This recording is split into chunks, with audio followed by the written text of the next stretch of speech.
ইয়া আইয়ুহান নাস ইন্না খালাকনাকুম শুউবান ওয়া ক্বাবাইলা লিতাআরাফু। আল্লাহর কাছে সবথেকে সম্মানীয় ব্যক্তিকে হে মানুষগণ, তোমাদেরকে বিভিন্ন গোত্রে গোত্রে বিভিন্ন ভাষায় বিভিন্ন বংশে সৃষ্টি করা হয়েছে পরিচয়ের জন্য। তোমাদের মধ্যে সবচেয়ে সম্মানিত সে যার মধ্যে তাকওয়া সবচাইতে বেশি। অতএব ভাইরা আমার, এই মন্দ চরিত্রগুলো আমরা পরিহার করতে পারি। কাউকে নিয়ে হাসাহাসি বিদ্রুপ করা নয়, কাউকে নিয়ে খোঁচাখুচি করা নয়, কারো পিছে লাগালাগি নয়, কারো মন্দ দোষ বের করা নয়, কারো প্রতি কুধারণা করা নয়, কারো বিপদ শেখায়ত করা নয়। এভাবে যদি সমস্ত মন্দ কাজগুলো থেকে বেঁচে থেকে আপনি মুত্তাকি হতে পারেন, তাহলে আপনি আল্লাহর কাছে সবচাইতে সম্মানিত, সবচাইতে মর্যাদাবান।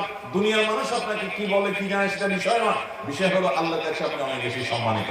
আল্লাহ আমাদের সবাইকে সেরকম মুত্তাকি হওয়ার তৌফিক দান করুন। চেষ্টা করবো তো ইনশাআল্লাহ।